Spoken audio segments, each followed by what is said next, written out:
मातृदेवो भव, पितृदेवो भव, आचार्य देवो भव, अतिथि देवो भव।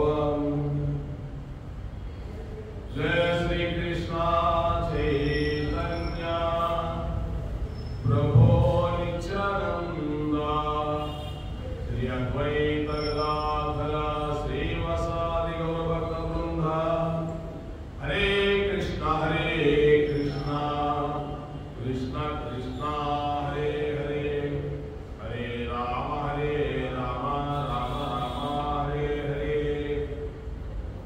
ఏడుకొండలవాడ వెంకటరమణ గోవింద గోవింద, ఆపదూరుకులవాడ ఉదయకాసులవాడ శ్రీనివాస్ గోవింద గోవింద, శ్రీదేవి భూదేవి శ్రీనివాస్ గోవిందనే నమః।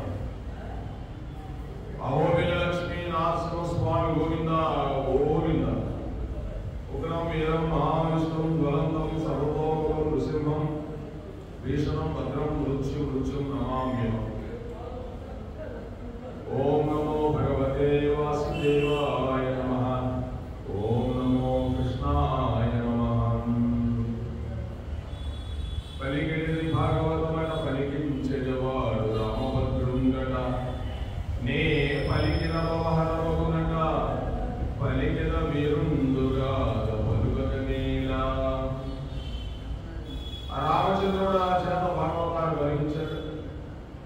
వేరేది ఎందుకు వరించాలి, భాగవతాన్ని పొందుతారని భగవంతుడు చెప్తూ ఉన్నాడు। ఆ యొక్క గంగర పోతనమాచార్యుడు చెప్తూ ఉన్నాడు, నారాయణం నమస్కృత్యం నరం చైవ నరోత్తమం దేవీం సరస్వతిం వ్యాసం తతో జయముదీరయేత్। ఆ నరనారాయణుడు కూడా నాలుగు అవతారం ప్రభావం వచ్చిన అవతారం పురుషుడు। అందుకని నారాయణ అవతారంలో స్వామి ఆవిర్భవించినప్పుడు లోకమునందరికీ తపస్సు అంటే ఎలా ఉంటుందో, మంత్రోపదేశం అంటే ఎలా ఉంటుందో చూపించారు మహానుభావులు। అటువంటి అవతార సంపత్తి కలిగిన ఈశ్వరుడు ఏ అవతారంలో ఉన్నా కూడా ధర్మ ప్రబోధం చేస్తాడు। కృష్ణావతారం పరిపూర్ణమైన అవతారం, అందుకే మనం కృష్ణం వందే జగద్గురు అంటాం। జగద్గురువైన కృష్ణుడికి నమస్కరిస్తే అజ్ఞానం పోతుంది। కృష్ణుడిని నమ్ముకున్న వారికి రక్షణ కలగకపోవడం అనేది ఉండదు, అజ్ఞానం పోకపోవడం అనేది ఉండదు। గురువై అజ్ఞానాన్ని పోగొడతాడు, ఈశ్వరుడై మన యొక్క కష్టాన్ని పోగొడతాడు, తండ్రి అయి మనల్ని కాపాడతాడు, తల్లి అయి మనల్ని ఆదుకుంటాడు। ఇన్ని చేయగలిగినట్టు అవతారం ఆ యొక్క పరిపూర్ణమైన కృష్ణావతారం। అటువంటి కృష్ణావతారాన్ని రోజు ఒక లీలగా మనం చెప్పుకోవాలండి। మానవ జన్మ వచ్చిన తర్వాత భాగవతం అనేది ప్రతి మానవుడు చదివి ఆ భగవంతుడు ఏం చెప్పాడో, ఆ భక్తులు ఏం చేశారో దాని ప్రకారం మనం ముందుకు సాగాలండి। మరి ఈరోజు మనం స్వామి మత్స్య పూర్వ వరాహ నారసింహ వామన అవతారంలో ఇరవై వరకు మనం ఏం చెప్తున్నామండి, కీర్తిని ఆశించి శివ చక్రవర్తి అంటున్న వాడు కూడా దాన ధర్మంలో చేసి ఎప్పటికీ కూడా యశో శరీరుడై, అంటే ఎప్పుడు కూడా యశస్సుతో ఉంటాడు, ఇక్కడే శరీరంతో అటువంటి కీర్తిని సంపాదించారు। ఆ విధంగా సంపాదించాలని చెప్తూ ఉన్నాడు బలి చక్రవర్తి గారు। అంతేగాని ఇవన్నీ మూట కట్టుకొని దాచుకుంటే ఈ రాజ్యం ఉండిపోతుందా, నేను ఉంటానా, ఈ శరీరం ఉండిపోతుందా అంటూ ఉన్నాడు। అంటే మనం కూడా ఈ శరీరం ఉంటుందని నాకు కూడా నేను ఏమన్నా నా శరీరం వెళ్ళిపోతుంది వెళ్ళిపోతుంది కానీ దీన్ని జాగ్రత్తగా పెట్టుకొని దీని చేత మనం అన్ని పనులు చేయించుకోవాలి। పనులు చేయించుకుంటూ రుచి కావాలి కదండి, ఆహారం కావాలి కదా, శరీరం ఉండాలంటే ఓరెక్కుతాడు శరీరం రాదుగా ఉండదు, శరీరం వెళ్ళిపోతుంది। దీన్ని ఉపయోగించుకోవాలి, శరీరాన్ని బాగా దీన్ని కష్టపెట్టాలి, దీన్ని కష్టపెడితే మాట్లాడుతుంది, లేకపోతే ఇది మాట్లాడుతుంది। అడువా ఇడువా అంటుంది శరీరం కదా, మనస్సు చెప్పాలి, శరీరానికి శరీరానికి ఎట్టి సంబంధం లేదండి. అన్నిటికీ మూలము మనస్సే. ఈ మనస్సే ప్రధానమైన కారణము. దానిని కట్టడి చేయగలిగితే ఇక జీవుడు మన చేతికి అందిస్తాడు. బ్రహ్మ సిద్ధై పొందుతాడు. జీవుడు పోయి ఆత్మలోకి వెళ్ళి ఆత్మలో నుంచి బ్రహ్మైక సిద్ధిని పొందుతాడు. నాకు రాజ్యం తీసేస్తాడు, నేను దరిద్రుడనే పోతాను అని కదా నువ్వు చెప్పేది. నా స్వామి చేతికి నా రాజ్యం అంతా ఇచ్చిన వాడిని నేను అనిపించుకొని నేను భిక్షుడై తిరుగుతానయా. నాకు బెంగలేదు. నాకు దరిద్రం రావచ్చు, నా జీవితం పోవచ్చు, నా ధనం పోవచ్చు. మాట పోయిన తర్వాత మనిషి బ్రతికినా ఒకటే, వెళ్ళిపోయినా ఒకటే అని చక్రవర్తి శుక్రాచార్యులు గారు చెప్తున్నాడు. ఎందుకంటే నేను మాట ఇచ్చేశాను, మాట తిరిగి తీసుకోలేను చెప్తున్నాడండి. ఈ విధంగా శుక్రాచార్యుడు మరలా ఈ బలి చక్రవర్తిని శపిస్తున్నాడు. నీకు ఆ రోజు అమృతం తాగిన వాళ్ళనే ఓడింపజేశాను నేను. మంచి యజ్ఞం చేయించాను నీ చేత. ఇవి కూడా నా మాట ఇంట్లో లేదు కాబట్టి ఉత్తర క్షణంలో రాజ్య భ్రష్టుడు అయిపోదు బాగా శపించేశాను. అది గురువు అంటే. తప్పు చేసినా కదా గురువు శపించకూడదండి. ఇంకా రాజ్యం కావాలండి. అప్పుడు ఏ గురువు రాజ్యం ఇచ్చాడో ఆ గురువు నోటికి ఉండాలి, శపించాలి. అందుకోసం ఇంట్లో అమ్మ పిల్లవాడిని పైకి రమ్మని చెప్పాలి కానీ ఎంతసేపు వాడిని ఏదో ఒకటి తోలనాడుతూ ఉంటే వాడికి అవన్నీ కూడా మాటలు సోలాలు అయిపోయి పతనాన్ని జరుపుకుంటుంటాయి. అందుకోసం అమ్మ ఇప్పుడు కూడా పిల్లవాడిని కానీ అమ్మాయిని కానీ ఎడబడితే మాట్లాడటం చేయకూడదు. అదే శాపం అంటారు. చాలా జాగ్రత్తగా ఉన్నామని తల్లి యొక్క మాట ఖచ్చితంగా తగ్గుతుందండి. అందుకోసం ఈ జన్మ వచ్చిన తర్వాత చాలా జాగ్రత్తగా వాళ్ళని మనం పక్కన రావాలి పిల్లలు. ఇదే చెప్తున్నాడు. కానీ పిల్లవాడు మాకంటే బలి చక్రవర్తి మొండికేసేసాడు. అందుకోసం ఈ రాజ్యం గీజ్యం మొత్తం 10 పనులు భ్రష్టుడైపోతా దరిద్రుడైపోతా. ఇదే బృహస్పతి మళ్ళీ బలి చక్రవర్తికి గురువు అనుగ్రహం పోవాలి. పోతే ఆనాడు బలి చక్రవర్తికి రాజ్యం పోతుందని చెప్పాడు బృహస్పతి. దేవతలు చెప్పాడు. ఈనాడు ఆ రాక్షసుడైన బలి చక్రవర్తికి వరం ఇస్తూ ఉన్నాడు. ఈ వరాన్ని ఒకప్పుడు శాపంగా ఇవ్వాలి గురువు. అప్పుడు రాజ్య భ్రష్టుడైపోతాడు. అంతవరకు మీరు ఈ ఇంద్రలోక పాదశై రానే రావద్దని చెప్పాడు బృహస్పతి. స్వర్గానికి దేవతలకి ఈయన గురువు గారు. ఈయన రాక్షసుల గురువు గారు శుక్రాచార్యుడు. కనుక ఏ గురువు యొక్క శాపం తగాలో దాంతో పోతుంది. ఈ విధంగా వామనుడు వచ్చి పల్లెల్లో పాదములు పెడదామని కుడిపాదం కొద్దిగా పైకెత్తాడంట స్వామి. కుడిపాదం ఇప్పుడు మనం కుడిపాదాన్ని చూడాలి. బలి చక్రవర్తి అక్కడ కింద కూర్చొని ఆ పాదం అంతా చూస్తున్నాడంట. కింద కూర్చొని స్వామి ఆ పాదం ఎంత చూస్తున్నాడని, పాదం ఎంత బాగుంటారని. రేఖామయ ధ్వజ సుధాకల శాత పత్ర వజ్రాకుశాంభురః కల్పక శంఖచకైః భవైర్యలంకృతత్వౌ పరతత్వ చిహ్నైః శ్రీ వెంకటేశ చరణం శరణం ప్రపంచే. ఆ పాదం కింద ఏముందంటే వజ్రేఖ, అమృత పాత్ర, నాగలి ఇలాంటి దివ్యమైన చిహ్నాలు కనబడుతున్నాయంట. ఎర్రటి అరికాలు, పైన నల్లటి పాదం, పైన నల్లగా ఉంటుంది స్వామికి, లోన ఎర్రగా ఉంటుంది.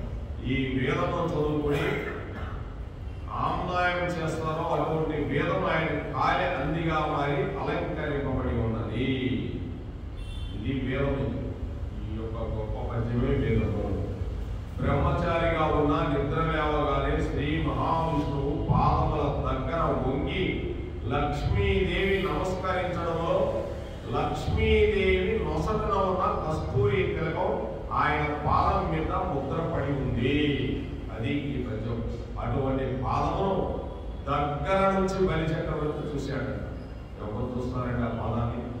మహాయోగులైన వారు కూడా దర్శనం చేసి పొంగిపోయి జన్మ పరంపరలో నుండి గట్టెక్కి భవసాగరంలో దాటించగలిగిన గోడ అయిన పాదం ఏదున్నదో ఆ పాదమును బలి చక్రవర్తి చూశాడు.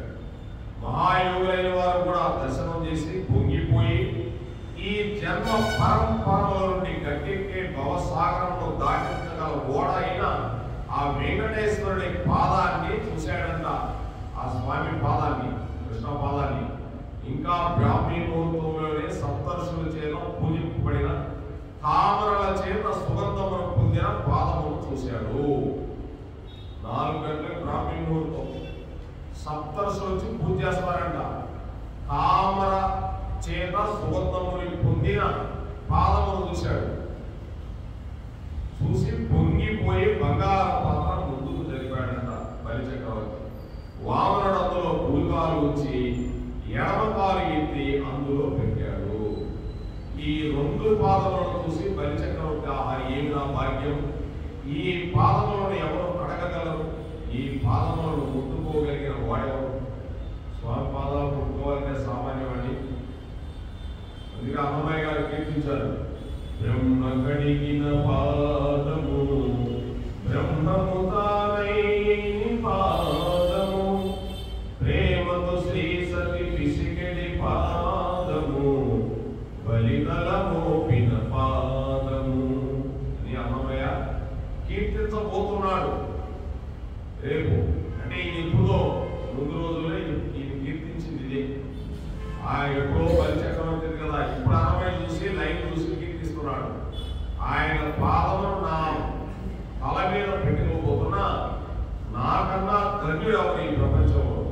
ఈ కాయం పోయినా నాకు గొడవ లేదు, ఈ శరీరం పోయినా పర్లే, ప్రపంచంలో ఈ కీర్తి ఎవ్వడు పొందలేడు, నేను పొందుతున్నాను అన్నాడండి. ఇంజావలని నీళ్లు పోయమన్నాడు, పైకి చూశాడు. ఇంజావలంటే బలిచక్రవర్తి వాళ్ళ ఆవిడ. చూసి, నాయన బ్రాహ్మణ రూపంలో ఉన్న బ్రహ్మచారి, ఓ వధువా, శ్రీ మహావిష్ణు స్వరూపుడా, నా ఇంటికి నీవు నడిచి వచ్చావా, నా దగ్గర దానం అడిగావా, నేను ఎంతో అదృష్టవంతుడిని, ఇదిగో నీకు దానం ఇచ్చేస్తున్నానని వామనుని కాళ్ళు కడిగి ఆ నీళ్లు తల మీద చదువుకున్నాడు.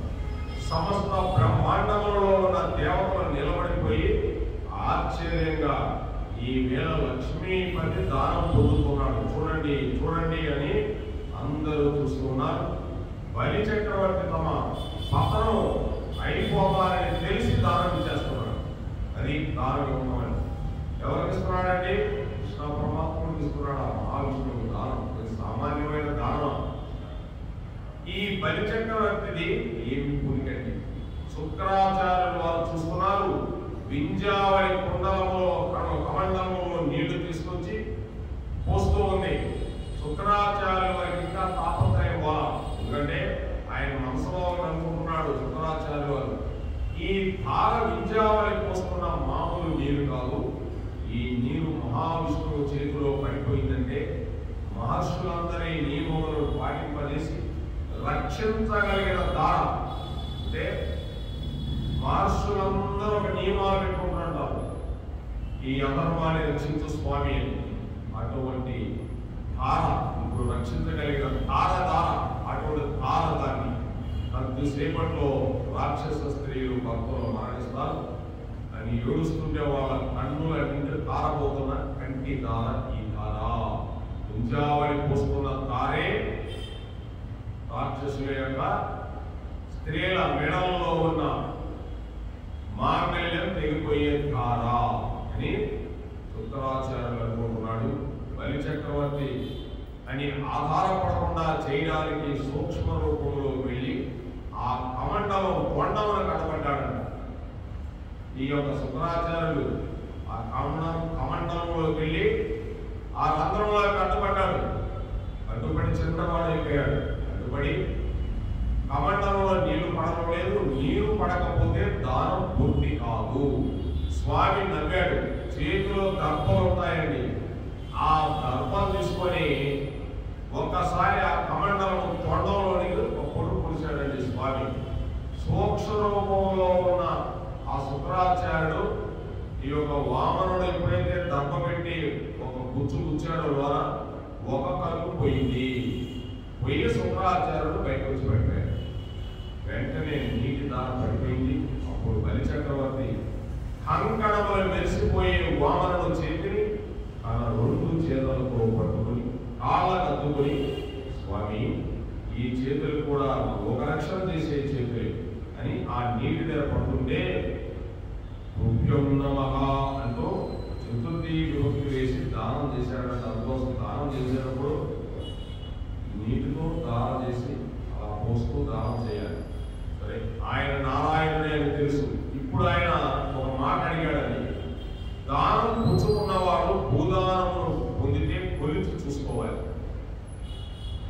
ఎక్కడో స్థలం కొని యజమాని వెళ్ళి 100 రోజుల భూమిని చొప్పులు లేకుండా తొక్కాలి.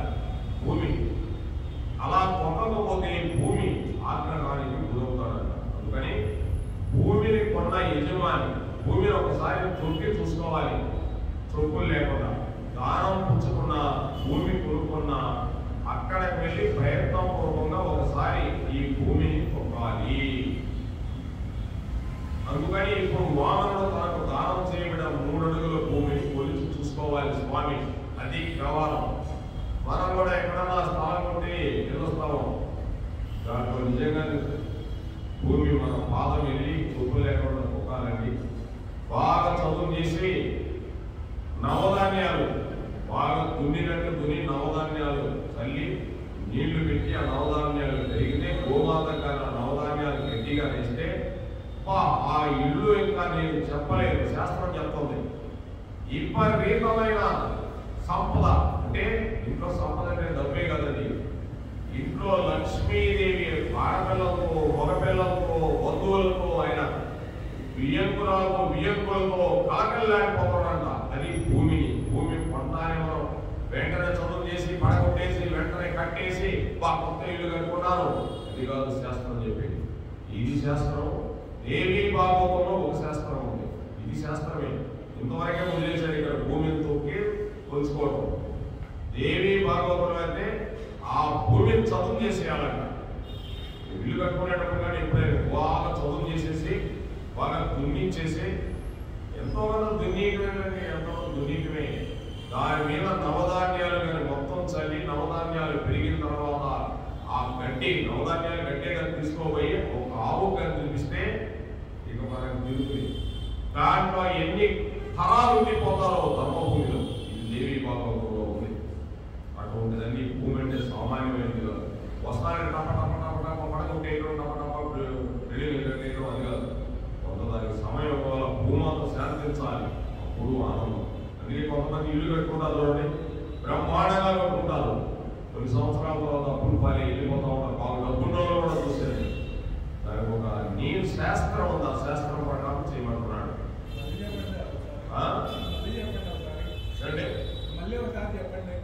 ఇప్పుడు భూమిని మనం కొంటాం కదా, ఒక స్థలం కొన్నాం. స్థలం ఎక్కడో కొనేసాం. నువ్వు పోయి ఆ భూమి చొప్పులు లేకుండా తొక్కాలి. తొక్కి నువ్వు అంతా స్థలం కొలుచుకోవాలి. కరెక్ట్గా కొలుచుకుంటాను ఎవరైనా.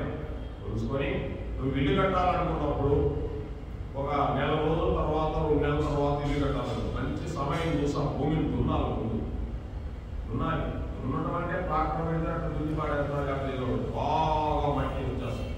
పొదనం చేయాలి. నవధాన్యాలు తీసుకెళ్ళాలి. నవధాన్యాలు తీసుకొని బాగా నానబెట్టి మొలక వచ్చేస్తే ఇక చల్లేసి దాని మీద నీళ్లు పెట్టేసి 4 రోజుల తర్వాత చూస్తే మొలక వచ్చేస్తే అది ఒక నీళ్ళు పెడతా ఉన్నాం. అప్పుడప్పుడు 2 నెలలకు పంట వచ్చేస్తాం, పైకి వచ్చేస్తాం. దాన్ని పోసుకోబోయి ఆవు పెట్టాలి, గోమాతకు పెట్టాలి. 33 కోట్ల దేవతలు ఆనందిస్తారు. అబ్బా భూమి, ఆ భూదేవుల నుంచి వచ్చిన నవధాన్యాలు పంట దగ్గర ఉన్నాయి. అక్కడ ఇల్లు కట్టుకుంటే వాడికి చెప్పలేదు. సంపద కాదు, ఇంట్లో పిల్లలు వాళ్ళు ఆరోగ్యము అప్పో వాళ్ళు తరతరాల ఉండిపోతారు. అది భూమి యొక్క ప్రస్తావన. భూమి అంటే సామాన్యమైనది కాదండి. ఆ ఇంట్లో అడుగు పెట్టిన వేళ విశేషం చాలా ఇదిగా ఉంది. భూదేవి ఆదివరా స్వామి గోవిందా గోవింద. ఆయనది భూమంతా ఎవరిది కాదు, నాది కాదు, ఎవరిది కాదు. కొద్ది స్థలం ఇల్లు కట్టుకున్నాను, ఖాళీ చేసి నేను వెళ్ళిపోవాల్సింది. నేను ఖాళీ చేయాల్సిందే, భూమి ఖాళీ చేయదు. ఎంతమందిని చూసిందో ఆ ఇల్లు ఎంతమందిని చూసిందో అది నవ్వుకుంటుంటది. వీడు ఖాళీ చేయకుండా నన్ను ఖాళీ చేయమంటాడేంటి? వీడు ఖాళీ చేసి నీకు అమ్మేస్తాను నేను. నువ్వు రేపు ఖాళీ చేసి ఆ రామయ్య గారికి అమ్మేస్తాను. ఆయన ఖాళీ చేసి ఇంకో పడేస్తాను. ఎంతమందిని చూసారో నేను ఖాళీ చేసుకోండి, వచ్చినోడల్లా నా ఇల్లు నా స్థలం అంటాడు అని ఆ స్వామి విష్ణుమూర్తి నవ్వుకుంటూ ఉన్నాడంట లక్ష్మీదేవి. చూడు మన పిల్లకాయలు నాది నాది అంటున్నా లక్ష్మి ఎవరుదా వాళ్ళకి తెలియదులేండి, వీళ్ళు కాదుగా ఎంతమంది వచ్చిపోయారో ఈ భూమికి, కొన్ని కోట్ల మంది వచ్చిపోయారు ఈ స్థానంలోకి. ఆశ్చర్యం కదా, అది భగవంతుడు తత్వం అంటే అలా ఉంది. అదే ఇప్పుడు చెప్తున్నాడు. వెంటనే వామనుడు ఆ భూమిని కొలుసుకోవాలి. ఇప్పుడు దిగి ఆయన దానం ఇచ్చేసాడుగా, ఆయన కొలుసుకోవాలి. వామనుడు పెరిగిపోవడం మొదలు పెట్టాడంట. భూమి కొలడం అంటే ఆయన భూమి అదేమన్నా ఈయన ఎంత కొలుస్తాడో చూడు. ఇప్పుడు ఈ పాదములతో భూమిని కొలిచి చూసుకోవాలి.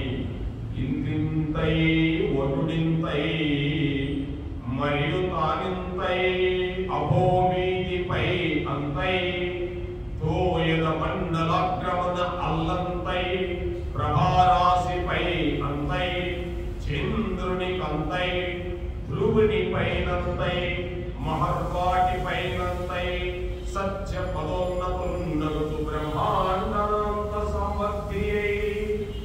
ఓ ఇంతవాడు అంతవాడైపోయి పెద్దవాడైపోయి భూమి ఆకాశంలో పైకి వెళ్ళిపోతున్నాడు, ఊర్వలోకాలు దాడిపోతున్నాడు, బ్రహ్మలోకం దాడిపోయాడు, సూర్యలోకం దాడిపోయాడు, చంద్రలోకం దాడిపోయాడు, ధ్రువలోకం కూడా దాడిపోయాడు.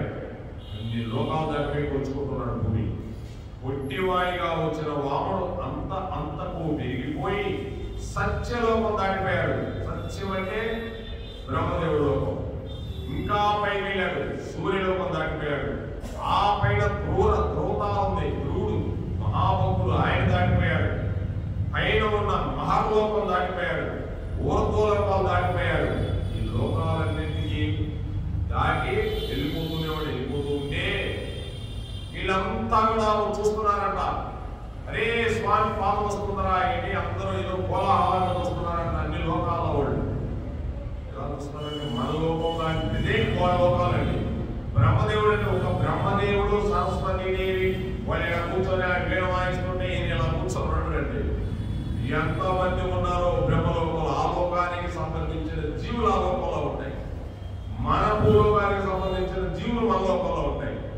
అపోలోకానికి సంబంధించిన జీవులు ఆ లోకంలో ఉంటాయి. ఏ లోకం జీవులు ఆ లోకంలో హై స్టేజ్ ఇంకా పోయి ఉంటుంది. కానీ ఎన్ని లోకాలకి పోయినా ఈ భూమండలానికి రావాల్సిందే సెంటర్ పాయింట్. ఎవ్వడైనా ఇక్కడ రావాల్సిందే.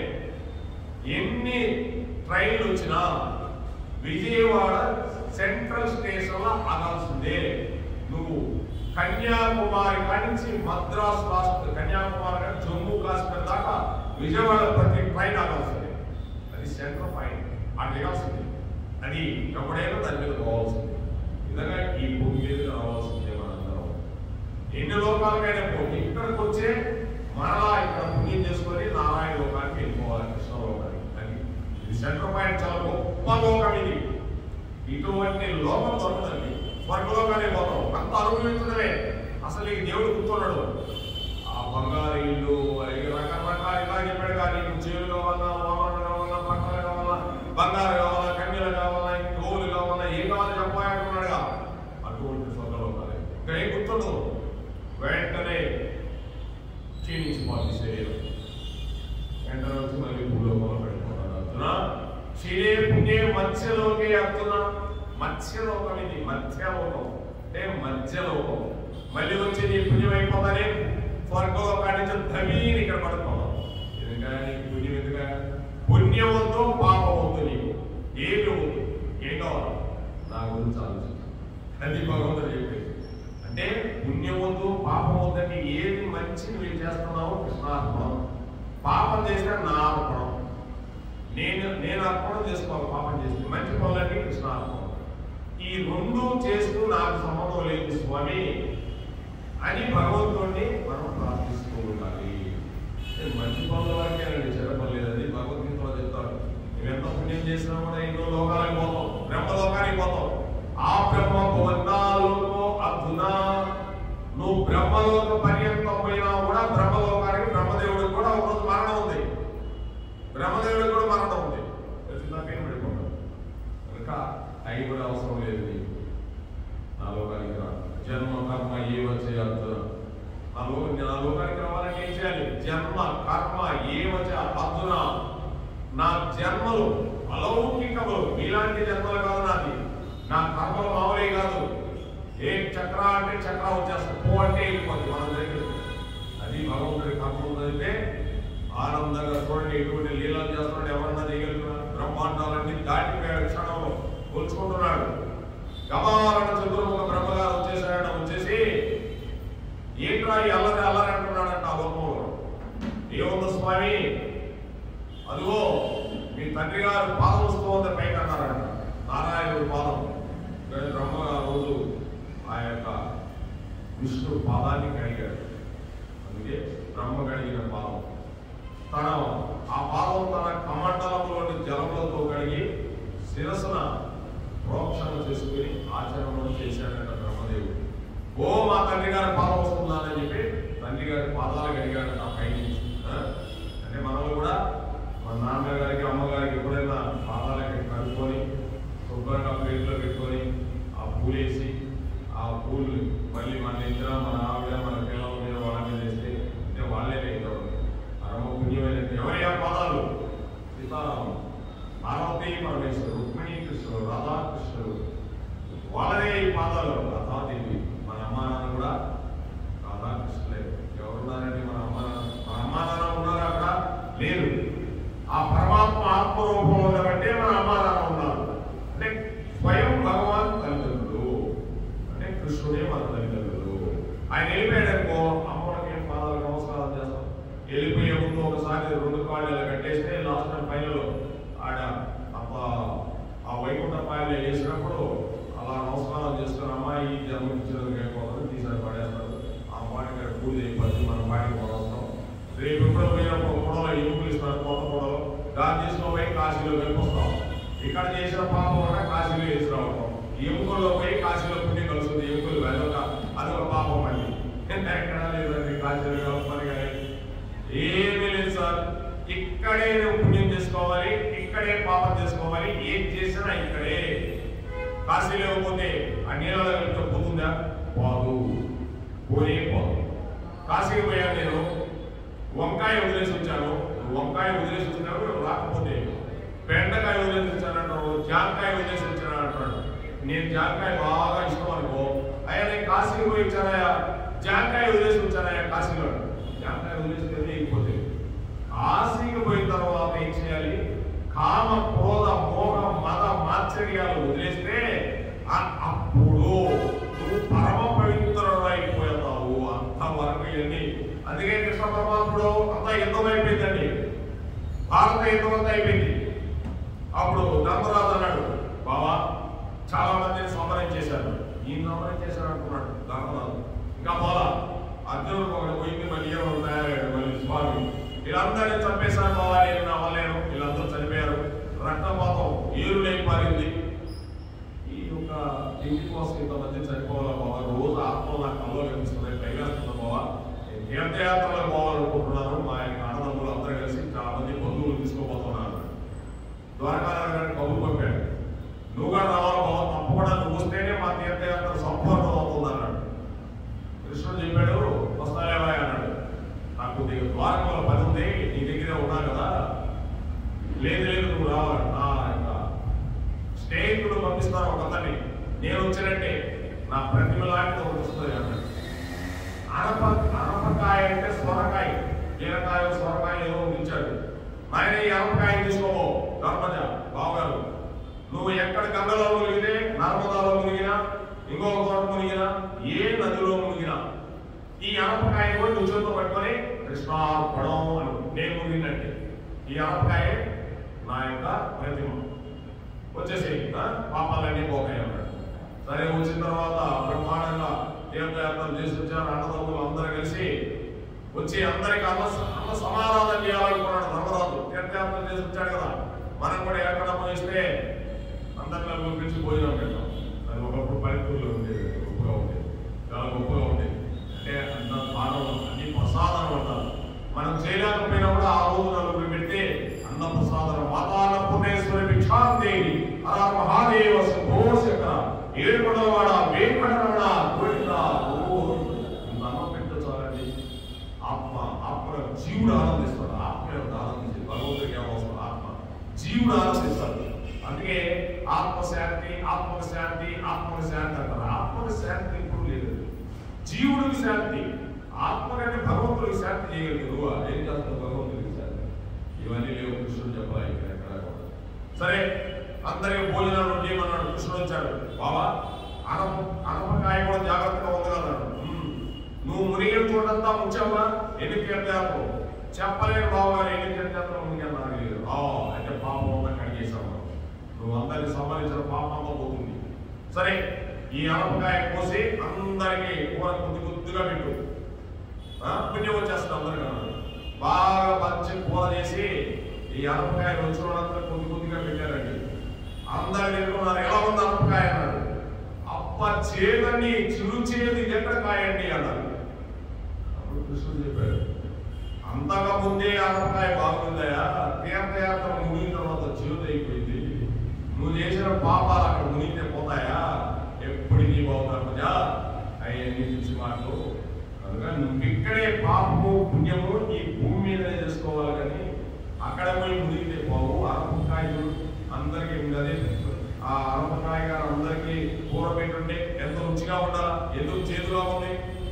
పాపాలు పోవా, అందుకోసం పాపాలు పోవు అని కృష్ణుడు చెప్పాడు. ఆ రోజు కృష్ణుడు ప్రతిదీ చెప్పాడంటే ఎక్కడికి పోవు సార్. మనం పోయినంత మాత్రం ఎక్కడికి పోవు. ఆచరణ అదొక్కటే కృష్ణుడు చెప్పింది ఏంటి? ఆచరణ. రామచంద్రుడు ఏం చేశాడు? చేసి చూపించాడు. రాముడు ఆయన కృష్ణుడు ప్రతిదీ చేసి చూపించాడు. తల్లిదండ్రులు మాట పాటించాడు. పోయాడు. నాన్నగారికి తెలియకుండా పెళ్లి చేయాలనుకున్నారు. మా నాన్నగారు చూస్తే గానీ నేను చూడను, నాకు కావాల్సిన భార్య అన్నాడు. సినిమాల్లాగా సీతమ్మ దగ్గరికి పోయి దారస్తులు చూసుకొని సీతమ్మ వచ్చి టక్కీన మెళ్ళ వేయలేదు, ఈయన మెళ్ళ వేసుకోవాలి. రామచంద్రుడు అంత తక్కువైనాడు. రామచంద్రుడు సీతమ్మ చూడకూడదు రామాయణంలో చూశాడు. ధనస్సు విరిచాడు. విరిచిన తర్వాత సీతమ్మను రమ్మన్నాడు. నేను చూడను, మా నాన్నగారు రావాలి, మా నాన్నగారు చూడాలి. ఈ ధనస్సు సీతమ్మ కోసం నాకు తెలియదు. మా గురువు గారి ధనస్సు ఎక్కుపెట్టు, పాడం అంటే ఎక్కుపెట్టు, వదులు అన్నాడు. వదిలేసాడు, ఇరిగిపోయింది. అంతే. మీరు సీతమ్మ ఇస్తానంటారంటే నాకు తెలియదు. మా గురుగారు రమ్మన్నాడు, వచ్చాడు, అంతే. ధనస్సు ఇచ్చేసాడు. ఇప్పుడు ఏం చేయాలి? మా నాన్నగారు పిలుచుకున్నాడు. దశరథ మహారాజు గారు పిలుచుకొని చెప్పి 3 రోజులు పెట్టింది ఆ ఊరికి పోవాలంటే. వచ్చిన తర్వాత వాళ్ళ నాన్నగారు చూశారు. దశరథ మహారాజు సీతమ్మని, ఓ నా కొడుక్కి తగిన కోణం, నా కొడుకుని కళ్ళల్లో పెట్టుకొని చూసుకుంటుందా, ఈమె సౌశీల్యవంతురాలనుకున్నది, తప్పకుండా రాముడికి వివాహం చేయాలనేది. రామచంద్రుడు అప్పుడు దాకా సీతమ్మ చూడకూడదు. పెళ్లి పీటల మీద అప్పుడు తలెత్తి చూశాడట రామచంద్రుడు. అది అంటే ఏంటంటే ఈ రోజు 10 పెళ్లిళ్ళు చూస్తానే దిక్కులేని పెళ్లిళ్ళు. తండ్రి చూసి తల్లిదండ్రులు చూసి ఓకే అంటే అది 100% కాదు. అంటే తల్లిదండ్రులు కూడా అట్లా చూడాలి. అలా చూశాడండి రాముడు. అందుకే రాముడు చేసి చూపించాడు. మా నాన్నగారు చూడతే నేను వివాహం చేసుకోనన్నాడు. సీతమ్మని చేశాడు. తర్వాత ఊరిమిలే లక్ష్మణుడికి ఇచ్చాడు. ఆయనకు కుమార్తె ఉంది, జనక మహారాజు. తర్వాత ఆయన కుమారుడు కుశిత్, ఆయన తమ్ముడు కుశిత్ ఉన్నాడు. ఆయనకు రాజ్యాన్ని పరిపాలన చేస్తాడు. ఆయన 2 కుమార్తెలు ఉన్నారు. మాండవేశ్వర కీర్తి విశ్వామిత్రుడు అడిగాడు, అయ్యా మీ తమ్ముళ్ళు కుమార్తెలు కూడా భారత శత్రులు జన్మిస్తే ఎలా ఉంటుంది అన్నాడు. తప్పకుండా అన్నాడు. 4 ఒక్కసారి కూర్చుంటేనే రాముడు వివాహం చేసుకున్నాడండి. నాకు సీతమ్మ దొరికిందిలే, నేను ఒక్కడే వివాహం చేసుకున్నాను, ఆయన వెళ్ళిపోవాలి. అన్నదమ్ముడు 3 కూడా వివాహం చేస్తే నేను చేసుకుంటానన్నాడు. అందుకోసం 4 ఒక్కసారి రామ లక్ష్మణ భరత శత్రుంజన సీతమ్మ ఊర్మిళ మాండవి కీర్తి ఈ 4 ఒకేసారి వివాహం చేసుకున్నాడు. నేను రాముడు తాను అనుభవించకుండా, తమ్ముళ్ళు అనుభవించకుండా నేను ఏది అనుభవించనన్నాడు. లడ్డు కూడా తమ్ముళ్ళకి పెట్టిన తర్వాత మిగిలితే తినేవాడు, లేకపోతే తినేవాడు. అందుకే కదండి రాజ్యం తీసుకోమని లక్ష్మణుడు భరతుడు అడిగితే నాకు రాజ్యం వద్దురా అన్నాడు. నాన్నగారు చెప్పింది నేను అరణ్యానికి వెళ్తానంటే 14 ఏళ్ళు అరణ్యవాసం చేస్తాను, అరణ్యవాసంలో ఉంటాను, తర్వాత నేను రాజ్యం తీసుకుంటాను అన్నాడు. కాదు అన్నాయి అన్నాడు. కుదరదు అన్నాడు. నా పాదుకులు తీసుకోపో అన్నాడు. అందరూ అక్కడ వ్యవహారం జరిగింది. భరతుడు రాజ్య పట్టాభిషేకం చేశాడు. తండ్రి అన్న పాదాలు పెట్టుకొని తర్వాత అంతా ఇంతవంతా అయిపోయి లక్ష్మణుడు వచ్చి అక్కడ చెప్పాడండి, 14 కిలోమీటర్ల దూరంలో భక్తుడు తండ్రిగా రామచంద్రుడు పాదాలు పెట్టుకొని రాజ్య పరిపాలన చేశాడు. అయితే రామచంద్రుడు జడలు కట్టిపోయి ఉంటాయి. ఇదంతా శరీరం 14 సంవత్సరాలు జడలు కట్టిపోయి ఉంటాయి. ఇదంతా ఋషి అయిపోయి ఉన్నాడు. రాముడు ఋషి అయిపోయి ఉన్నాడు. ఆ జడలో అన్ని వచ్చేసాడు. అందరూ వచ్చిన తర్వాత లక్ష్మణుడు అలా ఉన్నాడు, భరతుడు అలా ఉన్నాడు, శత్రుఘ్నుడు అలా ఉన్నాడు. వెంటనే రాముడు పుష్పకమాలను దిగేసి పోయి ఆలింగనం చేసుకున్నాడు భక్తుడిని. మొట్టమొదట దానికోసం అయినా ఇన్ని రోజులు కష్టాలు పడ్డావు. భక్తుడు చాలా ఇష్టం రాముడికి. ముందు చురకని పిలిచాడు నాయకు బ్రాహ్మణుడిని. రామచంద్రుడికి బాగా అన్ని సౌరవంతా చేసేసి చక్కగా పలనీయాలన్నారు. రాముడు వశిష్ఠుడు చెప్తున్నాడు రామచంద్రుడు చేయగా పెద్ద కాదు, ముందు భరతుడికి, తర్వాత శత్రుఘ్నుడికి, తర్వాత లక్ష్మణుడికి, తర్వాత నేను చేసుకుంటానన్నాడు. అక్కడ కూడా రామచంద్రుడు తలనీళ్ళు తీసేదానికి కూడా అన్నదమ్ములు చేసుకుంటేనే నేను చేసుకుంటాను. రామచంద్రుడు అయితే తమ్ముళ్ళు అనుభవించకుండా నేను ఏమి అనుభవించున్నాడు. అందుకే కదండి కృష్ణావతారంలో కూడా అందరికీ పెట్టి మిగిలితే కృష్ణుడు తినేవాడు. అంటే ఇంటికి వచ్చిన అతిథులకి నేను 4 బజ్జీలు తింటున్నా, నేను మా ఆవిడ కూర్చొని ఎవరో మహానుభావులు ఎవరో మన ఇంటికి ఎవరు వస్తున్నారంటే భక్తులు ఎవరో వస్తుంటారు. ఊరకరారు మన ఇంటికి భక్తులు ఊరక ఎందుకు వస్తున్నారు, పని మాట్లాడుతూ వస్తారు భక్తులు. అనే గోపాలపురం మన ఇంటికి వస్తారు, రమ్మంటే రాండి. పూజలు వస్తున్నాడు ఎందుకు వస్తారు, ఊరికి వస్తారు. వచ్చారు మన ఇంటికి పంట పడిపోయింది అనుకున్న ఇస్తే వాళ్ళకి ఒక గ్లాస్ మంచిగా ఇస్తే చాలు పండిపోయింది. రాదు ఊరకరారు మహాత్ములు మన ఇంటికి వారికి వస్తారా, ఎందుకు వస్తారు, పరిమాణాలు వస్తారు మన ఇంటికి. ఆ మాట ఈ మాట చెప్పుకునే దానికోసం నేను బజ్జీలు తింటున్నాను, మా వాడు బజ్జీలు తింటుంది. తలుపు టక్కలు కొట్టాను వచ్చారు, బజ్జీలు తింటుంది ఎవరో చూసుకుని బజ్జీలు తాలని చెప్పి ఆ తలుపు సార్ పెట్టేసి వచ్చేసి మూతానికి ఎంతమా చెప్పమని కొందరికి ఇప్పుడు మా కావాలి మళ్ళీ నేను బజ్జీలు తిన్నామని నేను అంటే నేనే తినాలి, అప్పుడు తినకూడదు. ఇంకా ఇది భూమి మీద ఇది వద్దంటాడు భగవంతుడు. అందుకే మీ కుండాలు పగలు కొట్టడమే కాదు, మీ కుండాలన్నీ పెంచులు తొక్కి పారేసి వెళ్ళిపోతానన్నాడు. అలా తొక్కేసి కృష్ణుడు గొల్లాలింట్లో లక్ష్మీదేవిని తనతో తీసుకొని వెళ్ళిపోయాడు. ఎవ్వరికీ పెట్టకుండా నువ్వే తింటే నీ సంపద దోచుకొని వెళ్ళిపోతాను అని కృష్ణుడు లీలలు అలా ఉంటాయండి.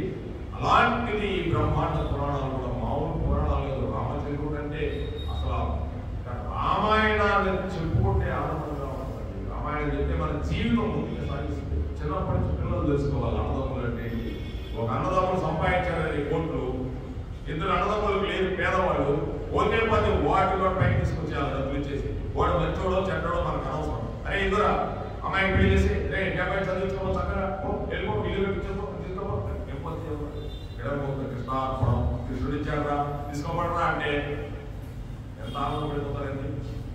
అది మనం ఒక్కడే సంపాదించుకోవడం వెళ్ళిపోయాము. మనం ఇదేమన్నా మీ తమ్ముడు కూడా ఆయన నీ శరీరమే మీ తమ్ముడు, అక్కడ ఇంకొక తమ్ముడు లేడు. అది రాముడు చూసింది. నా శరీరమే లక్ష్మణుడు నా శరీరమే భర్తడు, పెద్దవాడిని నేను, నా శరీరమే శత్రుఘ్నుడు, నేనే ముగ్గురు. వాళ్ళు బాగుంటేనే కదా నేను బాగుండేది. అదండి రామాయణం అంటే. అది తెలియక ఈ రోజు ఇలా. ఒకప్పుడు ఒక అన్న రోడ్డు మీద వెళ్తూ ఉంటే పల్లెల్లో అన్నదమ్ముడు 4 వెనకెళ్తుంటే బా ఏ తల్లి కన్నదరా బా ఏమి కుమారులు కలదరా తల్లి గర్భం కదరా అటువంటి తల్లి రాకూడదు. అన్న బాగుంటే 4 అన్నదమ్ములు వెనకెళ్ళేవాళ్ళు ఆయనకి ఆనందంగా. అది రామాయణం అలా ఉంటుంది రామాయణం. అందుకే కానీ ఏ తండ్రి కన్నాడో అన్నాడు, ఏ తల్లి కన్నదోరా అంటారు. అది తల్లి కూడా పేరు అటువంటిదండి. ఆ రామాయణం అటువంటిది.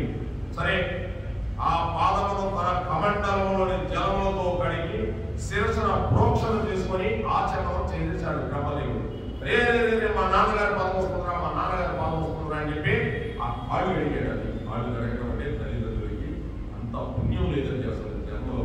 అది ఎవరికో నాకు దొరకలేదండి. మీకు ఎవరైనా ఉంటే ఇప్పటికైనా అమ్మగారికి కాళ్ళు కడుక్కొని దానికి పువ్వు వేసుకొని ఇంటి వేసుకోవడమే. అంత అదృష్టమని వాళ్ళకి తెలియదు. వాళ్ళకి ఎప్పుడు కూర్చోమా మీకు తెలియదే భగవంతుడు చెప్పాడు అని చెప్పారు. అవసరం వాళ్ళంటే ఎంత ఆనందం అని ఎంత ఆనందపడిపోతారని అమ్మ కళ్ళు ఖర్చు చేస్తప్ప నా కొడుకు పాడిపోయేటప్పుడు నాకు ఆయన చనిపోయేటప్పుడు కూడా అలా చూసుకుని చనిపోయాడు. ఎంత ఆనందం. ఆ పాదములు కడిగిన నీళ్లు ఆకాశంలో దేవనదిగా ప్రవహించాయంట. అది ఆ దేవనదిగా ప్రవహించాయి. ఆ పాదం ఇంకా పెరిగి వెళ్ళిపోతూ ఉంది. పైకి వెళ్ళి పై లోకములన్నింటినీ కొలిచేస్తుందంట ఆ పాదం. క్రింది లోకాలన్నీ ఇంకో పాదం కొలుస్తూ ఉంది. ఇలా ఉంటాడు స్వామి. ఇలా ఒక పాదం ఇలా ఒక పాదం, ఇంకొక పాదం ఎక్కడ పెట్టమంటాడు. ఆ విధంగా వామనుడు భూమి ఆకాశాలను రెండు వచ్చేసాడు, ఈ బ్రహ్మాండాలన్నీ వచ్చేసాడు. నౌకూరు స్వామి నిలబడిపోయాడు. అప్పుడు చెప్తున్నాడు, ఒక పాదం కింద ఉన్న భూమిని చూస్తే తామర పువ్వుని బోర్లిస్తే దానికి కొద్ది బురదగా అంటుకుంటే ఎలా ఉంటుందో అలా ఉందంటే ఈ భూమి ఆయన పాదానికి అంటుకొని, ఆ పాదము తామర పువ్వులా పైకెళ్తే ఒక పద్మం మీద కంటిరీగ వాళ్ళకి ఎలా ఉంటుందో ఆకాశం అలా ఉందంట. ఈ ఆకాశం మొత్తం కలిపితే ఈ రెండు పాదాలు రెండు తామర పువ్వులా ఉన్నాయంట స్వామివారి. భూమి బురదలా ఉందంట స్వామివారికి కాలి కట్టుకొని, ఆకాశం తేనెటీలాగా ఉందంటండి. ఈ విధంగా వామనమూర్తి తిరిగిపోయి సూర్యబింబాన్ని దాటిపోయాడు, సూర్యబింబం గుడిగైపోయింది, ఆ పైన అన్ని లోకాలకు వెళ్ళిపోయాడండి. ఇంకా మూడవ అడుగు భూమి ఆయనకి రావాలి. 2 అడుగులే వచ్చాడు, ఇంకొక అడుగుగా భూమి ఆయన మళ్ళీ వామనమూర్తి అయిపోయాడు. అంటే దీని అంతటినీ అక్కడే కూర్చొని స్వామిని ఇంజావళి బలిచక్రవర్తి చూసుకున్నాడు. ఎంత అదృష్టమండి! ఈ బ్రహ్మాండాలన్నీ కొలిచే రూపాన్ని చూపించాడు స్వామి వాళ్ళిద్దరికి. నా నోరు ఎప్పుడూ అబద్ధం చెప్పదు, నేను అబద్ధం చెప్పలేదు, నీ మూడవ అడుగు నా తల మీద పెట్టు అని బలిచక్రవర్తి లేచాడండి. అడిగాడు స్వామి, 3 అడుగులకి ఎక్కడ పెట్టమంటావు? 2 అడుగులకి వచ్చేసాడు భూమి ఆకాశం, ఎందుకు 3 చెప్పాడు? ఇప్పుడు నేను నిజమే చెప్తున్నాను, నిజం అన్నాడు. వరుణుడికి అనుజ్ఞ ఇచ్చాడంట స్వామి, వరుణుడు దేవుడికి హాస్యాలతో కట్టేశాడు ఆయన బలిచక్రవర్తిని. అలా నిలబడిపోయాడు బలిచక్రవర్తి. శ్రీమన్నారాయణుడు వధువు రూపంలో వచ్చి రాజ్యంలో కొల్లగొట్టాడని రాక్షసులందరూ లెగిసి యుద్ధానికి వచ్చారట శ్రీమన్నారాయణ విగ్రహించాలని. బలిచక్రవర్తి చెయ్యాలి చాపాడు. తప్పు, వచ్చిన వాడు సామాన్యుడు కాదు అని ఆజ్ఞ పాస్ చేసి అందరూ ఆగిపోయారండి. అందరూ రసాతలానికి పారిపోయారండి. ఇంకా రాక్షసులందరూ రసాతల తలం కింద అతల సుతల వితల రసాతుల పాతాల లోకాలు ఉన్నాయి. ఈ విధంగా విద్యావళి వెళ్ళి శ్రీమన్నారాయణ పాదాల మీద పడి ఏడ్చిందంట. స్వామి బలిచక్రవర్తిని వరుణ పాశాలతో కట్టేశాడు. ఇలా కదిలేదానికి లేదు ఆయన. స్వామి, నా భర్తకి వచ్చిన వారెవరో తెలుసు, మీరెవరో తెలుసు, నా రాజ్యం పోతుందని తెలుసు, తెలిసి కూడా దానం చేశాడు. మీరు దానం చేస్తే మీరు నా భర్తని వరుణ పాశాలతో కట్టి నిలబెట్టారు. స్వామి, ఏ పాపం చేశాడని నా భర్తని ఇలా నిలబెట్టారు అని అడుగుతుంది భార్య. చూడండి, శ్రీమన్నారాయణ అడుగుతుందంటే యమధర్మరాజు అడగలేదా సావిత్రి? ఓ మహారాజా, యమధర్మరాజా, నాకు 3 వరాలు ఇస్తావు, ఏం వరాలు ఇవ్వమయ్యా అని అడుగుతుంది కదా. అటు మహాపతివ్రతైన దేవుడు కూడా మాట్లాడే శక్తి ఇస్తాడని భగవంతుడు, ఎందుకంటే మనకు చూపిస్తాడని. కనుక నన్ను అనాథం చేసేసావు, ఇక్కడ అందరిలో నన్ను ఒక్కడే అనాథం చేసావు, నా భర్తను కట్టేసి. అంతే కదండి, ఇచ్చావాడి మహారాణి మామూలుగా కాదు, దేవతలే శాసించిన వాడు ఈయన. అటువంటి ఈరోజు నమస్కారం చేసుకుంటుంది, శరణాలు జరుగుతుంది. నీవు రక్షకుడవయ్యా, నాకు భర్త భిక్ష పెట్టు అంటుంది. మళ్ళీ అడుగుతుంది అమ్మవారు, నా ఐదోతాన్ని నిలబెట్టి స్వామి, నా భర్త జోలికి నువ్వు నిలవద్దు అని ప్రార్థన చేసిందండి. అక్కడ చతుర్ముఖ బ్రహ్మగారు వచ్చి మళ్ళీ ప్రార్థన చేశాడన్న, పరిగెత్తుకుంటా వచ్చాడన్న చతుర్ముఖ బ్రహ్మగారు. బలిచక్రవర్తి బాహువులు పాదములు కట్టివేయబడ్డాయి.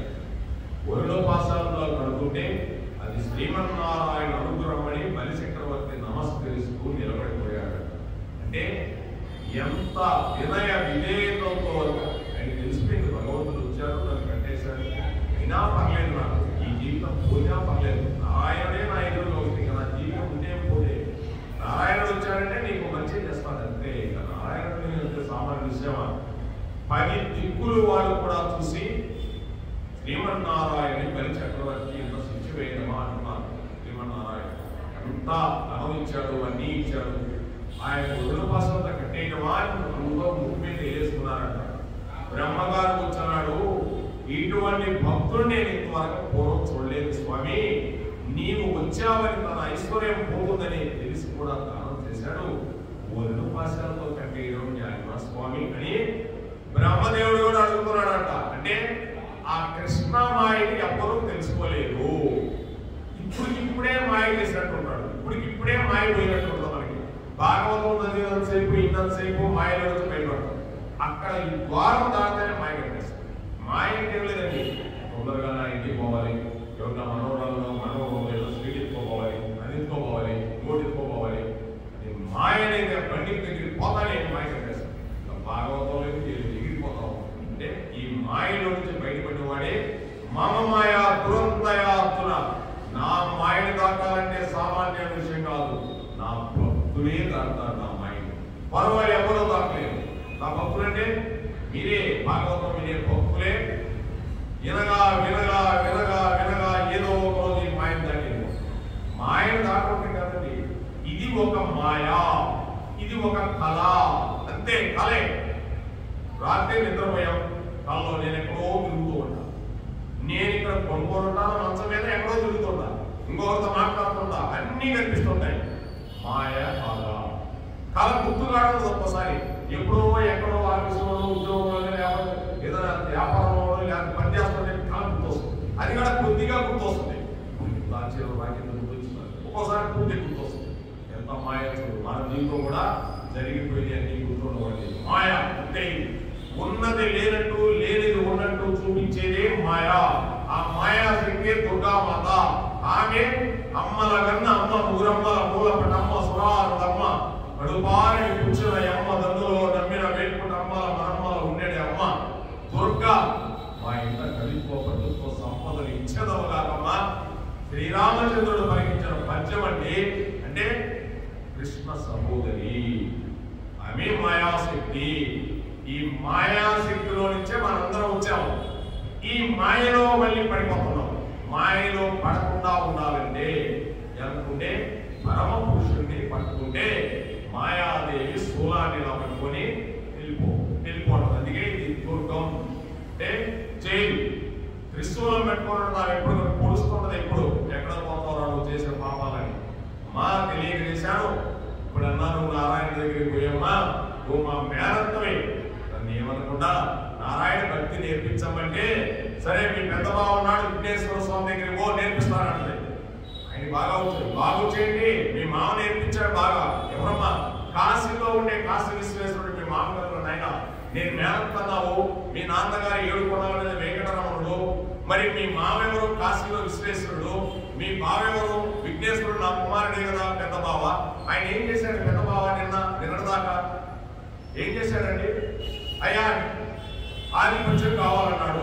చిన్న బాబు సుబ్రహ్మణ్యేశ్వర స్వామి పల్లెలో ఉంటే ఆయనేమో నాకు ఆధిపత్యం కావాలంటాడు. పెద్ద ఆయనేమో గమ్ముగా ఉన్నాడు, ఆయనేమో నాకు ఆధిపత్యం కావాలంటాడు. ఇద్దరు కలిసి పెట్టారు. అయ్యా తిరిగి అన్నాడు. సుబ్రహ్మణ్యేశ్వర స్వామి నెమ ఉంది.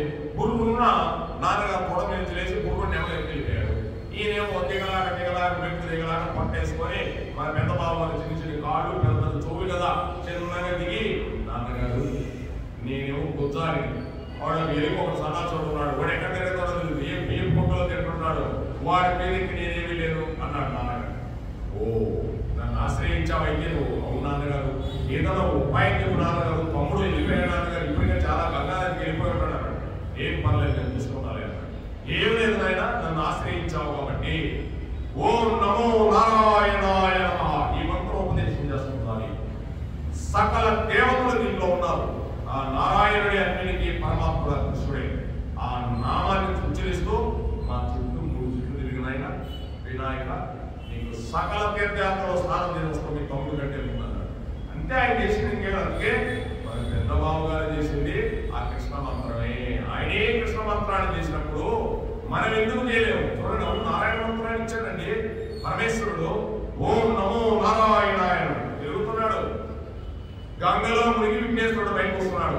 సుబ్రహ్మణ్యేశ్వరుడు గంగలో పోతున్నాడు. ఇలా తెల్లబడి చూస్తున్నాడు. ఏంటి మా అన్నగారికి ఎలుగు లేదు ఏం లేదు ముందు వస్తున్నాడు అనుకున్నాడు. ఏ నదికి పోయినా ఆయన ఎంత వస్తున్నాడు. కైలాసంలో తిరుగుతున్నాడు, అక్కడ నదుల్లో తిరుగుతున్నాడు. ఈ సుబ్రహ్మణ్యేశ్వర స్వామి అయింది ఎంత స్పీడ్గా వెళ్ళాడో నీకు అనిపించాడు. అంటే తల్లిదండ్రులను ధిక్కరించి నేను వెళ్తాననేవాడు నీకు అనుకోవాల్సింది. ఎప్పుడైనా పెద్దల మాట సత్యం కూడా ఆయన ఏం చేశాడు? అదే విఘ్నేశ్వర స్వామి చేసిందే మనం చేసేవాడు. ఏమన్నా అర్థం? ఎంత అర్థం ఉందని చెప్పండి. సత్యం ఉందా లేదా? కైలాసనాథులంత తోడే నారాయణ మంత్రాన్ని ఉపదేశం చేశాడంటే ఇంకా దేవుడు ఎప్పుడు భగవద్గీత ఆయన కృష్ణుడే అది తెలుసుకుంటే మాయ నిన్ను వదిలేస్తా అంటూ నమ్మవాలి. మాయ వదిలేస్తాను నేనే పెద్ద మాయని. మా అన్నగారి దగ్గర ఉండే మాయని నేనే పెద్ద మాయాదేవి. నన్ను పట్టుకుంటే మా అన్న దగ్గరికి తీసుకెళ్తాను. అందుకోసం నేను మీ నాన్నగారు వచ్చారు, మీ తండ్రి గారు పైన ఉండేది మా అన్నగారు 7 కొండల మీద వెంకటేశ్వరుడు. నీకెందుకు భయం అని కృష్ణ పరమాత్ముడు చెప్తున్నాడండి. తల్లి, తండ్రి, గురువు, దైవము, తాత తెలుసుకున్న తగిన వాడిని కూడా నేనే అంటున్నా. ఇంకెవరి గురించి తెలుసుకున్నాను? పక్కింటి వాడి నా గురించి తెలుసుకో, నా లోకాలు తీసుకెళ్తాను. అద్భుతమైన లోకం. నీకు ఈ లోకాలు ఏమి కావాలి అన్ని చేసుకుంటా పోతాం. అన్ని చేసుకున్నాడా లేదా?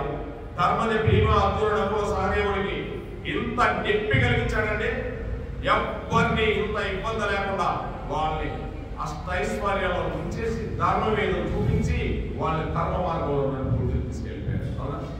భగవంతుడు నమ్ముకున్నాను. అది కృష్ణ పరమాత్ముడి ఆయన మంత్రం అంత గొప్ప మంత్రం అండి. ఇప్పుడు కూడా వెంకటేశ్వర స్వామి అనుకున్నాడండి. ఇంకో విషయం చెప్పండి, నీకు బ్రహ్మంగారి కాలజ్ఞానంలో ఉంది, చూపిస్తాం. 30 సంవత్సరాల క్రితం చదివి ఇప్పుడు చదువుతుంటారు. నందామయ గురుడ నందామయ వీర బ్రహ్మమాట వేదామయ వినాయకుడిని వీధులా తిప్పేదయా బలబల ఏడ్చేనయ్యా నందామయ గురుడ నందామయ వినాయకుడు వీధులమ్మిడా తిరిగి బలబల ఏడ్చేనయ్యా నందామయ గురుడ నందామయ వీర బ్రహ్మమాట వేదామయ. ఒకప్పుడు వినాయకుడు వీధులనే వచ్చేవాడు కాదు. ఈ రోజు వీధులను పెట్టి డీజిల్ పెట్టి డ్యాన్సులు పెట్టి లోపుపాట్లు పెట్టి ఆయన్ని ఏడిపిస్తున్నారా లేదా? వాణి ఆయన్ని పాప వెళ్ళిపోతున్నాడు కదా, వాణి నిలబెట్టి ఆయన్ని రాజకీయాల పాటలు తుప్పు పాటలు పెట్టి ఏడిపిస్తున్నారు. అది బ్రహ్మంగారు రాసిన మాట అంటే అర్థమైంది. వినాయకుడి వీధుల మీద తిరిగి వలవలా ఏడ్చేరా అన్నాడు.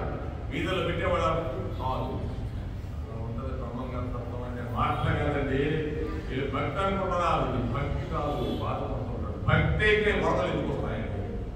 ఏడుకొండలవాడ వెంకటరమణ గోవింద గోవింద రాధే రాధే రాధే రాధే